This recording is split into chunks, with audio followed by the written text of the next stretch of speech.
Hello दोस्तों, Shiv education channel पर आपका स्वागत है। हमने पढ़ते की पूरी क्लास कर ली है। आज हम देखेंगे उपसर्ग। पढ़ते हमने पूरी पढ़ ली है, संधि पूरी पढ़ ली। अगर किसी ने नहीं देखी वो क्लासें तो आप प्लेलिस्ट में जाके देख सकते हैं। आप पूरी क्लासें वहाँ पर मिल जाएगी। आरएस की वैकेंसी भी आ चुकी है, जूनियर अकाउंटेंट की वैकेंसी आ चुकी है और ये जुलाई महीना भी पूरे वैकेंसियों का दौर है, इसलिए आप पढ़ाई को कंटिन्यू रखें। और जिसमें भी ग्रामर आती है उसमें सेम रहता है। आप क्या करें कि ये क्लासेस जरूर देखें, इसके बाद अभ्यास पे ज़्यादा से ज़्यादा प्रैक्टिस करें, क्योंकि ग्रामर क्या है, एक मैथ की तरह है। जैसे मैथ में हम कितने ही फॉर्मूले याद कर लें, लेकिन जब तक उसे हम खुद प्रैक्टिस नहीं करते, हम उनके एग्जाम्पल नहीं निकाल लेते, वैसे हमें मैथ नहीं आती। वैसे ही ये ग्रामर हिंदी ग्रामर है। अगर हिंदी भाषा को हम देखें तो बोलते हैं बहुत इजी है। अगर इतनी ही इजी होती तो फिर सभी लोगों के जब 10th में 12th में जब एग्जाम होते थे तब मेरिट में नंबर क्यों नहीं आए? क्योंकि हम इसे इजी समझते इस पर ध्यान नहीं देते और ये भी उतना ही नंबर वेटेज रखते हैं जितना बाकी सब रखते हैं। इसलिए प्रैक्टिस पे अधिक से अधिक ध्यान दें और सारी क्लासों को आप अच्छे से देखें और क्लासों को अधिक से अधिक शेयर करें, ताकि जिन स्टूडेंट को इन क्लासों की आवश्यकता है उन तक ये क्लासें अवश्य पहुँचे। तो चलिए स्टार्ट करते हैं आज की हमारी क्लास उपसर्ग। हमने पिछले देखा था कि प्रत्यय पढ़ा था। प्रत्यय क्या था कि शब्द के पीछे लगता था, और उपसर्ग यानी उप यानी आगे। तो शब्द के जब आगे लगेगा तब उपसर्ग लगेगा, जब शब्द के पीछे हम लगाते हैं तो प्रत्यय लगाते हैं। हमने ये भी देखा कि प्रत्यय क्या करते हैं, मूल शब्द में परिवर्तन नहीं करते हैं, वो भाववाचक में चले जाते हैं, विशेषता विशेषणवाचक में चले जाते हैं, संबंधवाचक में चले जाते हैं। लेकिन जिसका मूल अर्थ होता है उसी में रहते हैं, उसका अर्थ भी वही होता है। लेकिन अगर हम उस उपसर्ग पढ़ते हैं तो अलग अलग उपसर्ग लगाने से एक ही शब्द के अंदर परिवर्तन आ जाते हैं। कोई भी एक शब्द अगर हम मूल शब्द लेते हैं, जैसे हार ले लिया, उसका परिहार, देश ले लिया, आदेश, निर्देश, संदेश, इतने सारे अर्थ परिवर्तन हो जाते हैं ओनली एक उपसर्ग लगाने से। अगर कहा जाए कि उपसर्ग का क्या स्वतंत्र अर्थ होता है तो जी नहीं, उपसर्ग का अपना कोई स्वतंत्र अर्थ नहीं होता है, लेकिन इनको आगे लगाने से मूल अर्थ में ये परिवर्तन अवश्य कर देते हैं। चलिए देखते हैं उपसर्ग। आज का हमारा टॉपिक क्या है? उपसर्ग। किससे बना है? उप इसमें क्या है? उपसर्ग है। उप क्या है? इसमें उपसर्ग है। उप क्या है? इसके अंदर उप उपसर्ग। उप उपसर्ग है। सर्ज क्या है? ये धातु है। ये क्या है?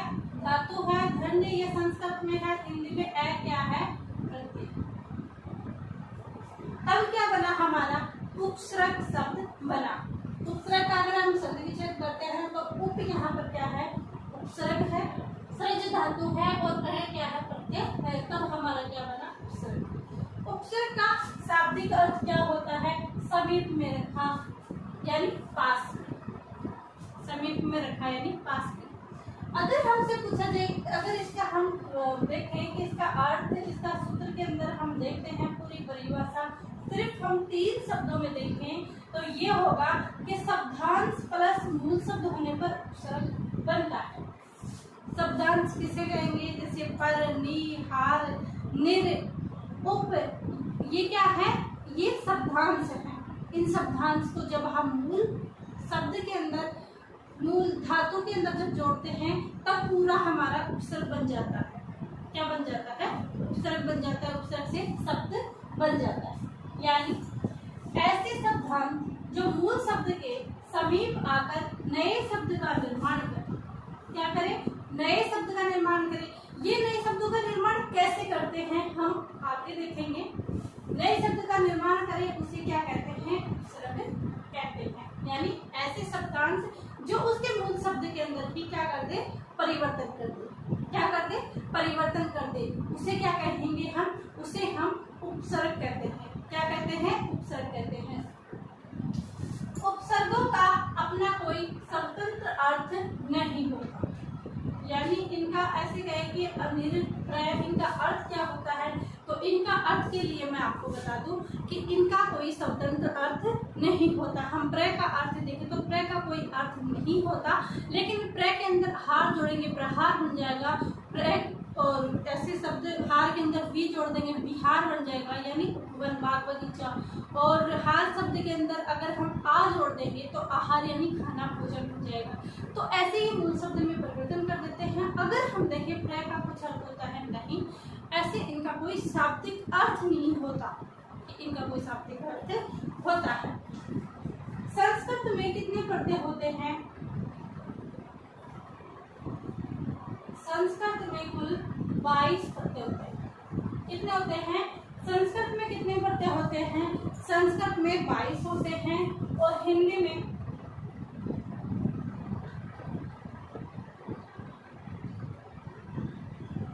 कितने होते हैं? 13 होते हैं। और उर्दू में कितने होते हैं? 19। ऐसे ये प्रत्यय की संख्या होती है। ये प्रत्यय की संख्या हम आगे देखेंगे, जब हम इनके पूरे शब्द और एक साथ लेके आएंगे तब इनकी संख्या दोबारा से बढ़ती जाएगी। इनकी संख्या है संस्कृत में 22, हिंदी में 13, उर्दू में। ये मूल उपसर्ग है, वैसे उपसर्ग होते ज्यादा है, कम भी हो सकता है, लेकिन ये इनके मूल शब्द जो परिभाषा दी हुई है, इनके शब्द बताए गए हैं, वो चीजें यहाँ पर दी गई। अब हम लेते हैं कि इन शब्दों का निर्माण कैसे होता है, नए शब्द बनते कैसे हैं।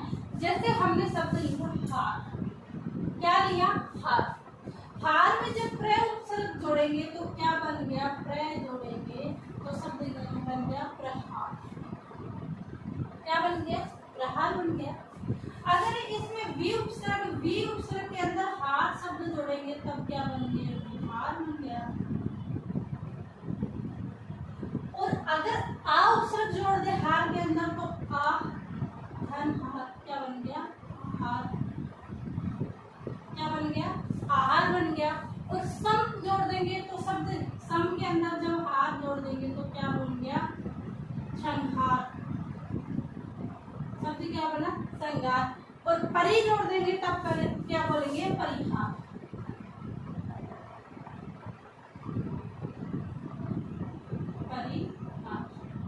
अब देखिए हमारे पास मूल शब्द क्या था?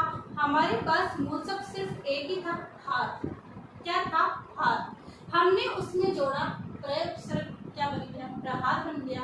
वी जोड़ा विहार बन गया। आ जोड़ा आहार बन गया। सम जोड़ा संहार बन गया। परि जोड़ा परिहार बन गया। तो यानी एक ही मूल शब्द से अलग अलग उपसर्ग लगाने से क्या बन गए? अलग अलग शब्द बन गए और इनका अर्थ भी अलग अलग हो गया। ऐसे उपसर्गों से नए शब्द का हम निर्माण करते हैं। उपसर्ग से 3 प्रकार के शब्द बनाए जा सकते हैं। उपसर्ग से कितने प्रकार के शब्द बनाए जा सकते हैं? 3 प्रकार के। कितने प्रकार के? 3 प्रकार के शब्द बनाए जा सकते हैं। कौन कौन से? विलोम शब्द, पर्यायवाची शब्द और नई विशेषता वाले शब्द। अब पर्यायवाची कैसे? जैसे सत्य है, सत्य में हमने ए उपसर्ग जोड़ा तो शब्द क्या बना? ए उपसर्ग जोड़ने से शब्द बन गया ऐसा। सत्य और असत्य क्या हो गए? विलोम शब्द हो गए। सत्य और असत्य क्या हो गए? विलोम शब्द हो गए। ऐसे इसे विलोम शब्द भी बनते हैं, पर्यायवाची शब्द भी बनते हैं और नई विशेषता वाले शब्द भी बनते हैं। तो हमारा क्वेश्चन अगर आए कि उपसर्ग से कितने प्रकार के शब्द बनाए जा सकते हैं? 3। कौन कौन से? विलोम शब्द, पर्यायवाची शब्द और नए विशेषता वाले शब्द। ये हो गया हमारा। अब देखते हैं, जैसे देश हमने शब्द ले लिया। क्या ले लिया? देश हमारा मूल शब्द। देश के अंदर हम इतने सारे उपसर्ग जोड़ के देखेंगे कितने शब्द और कितने अर्थों में बनते हैं, तभी हमारे दिमाग में फिट हो जाएगा कि उपसर्ग अपना स्वतंत्र अर्थ नहीं रखते और शब्दांश ये उपसर्ग होते हैं जो मूल शब्द में मिल जाते हैं तो क्या करते हैं? ये अर्थ में भी परिवर्तन कर देते हैं, इनकी मूल अर्थ में परिवर्तन कर देते हैं। चलो देखिए, प्रय में देश जोड़ेंगे, शब्द क्या बना? प्रदेश। शब्द क्या बना? प्रदेश। वी में देश जोड़ा, शब्द क्या बना? विदेश। प्रदेश विदेश। निर में जब देश जोड़ेंगे तब क्या बनेगा? निर्देश। बना? निर्देश। सम में जब देश जोड़ेंगे तो शब्द क्या बना? संदेश। शब्द क्या बना हमारा?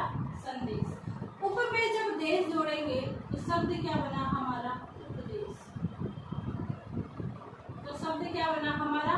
उपदेश। सु में जब देश जोड़ेंगे तब शब्द क्या बना? सुदेश। शब्द क्या बना? सुदेश। उ में जब देश जोड़ेंगे तब शब्द क्या बना हमारा? उदेश। और अनु में जब देश जोड़ेंगे तो शब्द क्या बना हमारा? अनुदेश। शब्द क्या बनेगा हमारा? अनुदेश। अब देखिए हमारा शब्द तो एक ही था, क्या? देश। एक ही शब्द था हमारा देश, लेकिन हमने कितने शब्द बना लिए इससे? परदेश, विदेश, निर्देश, संदेश, उपदेश, सुदेश, विदेश और अनुदेश।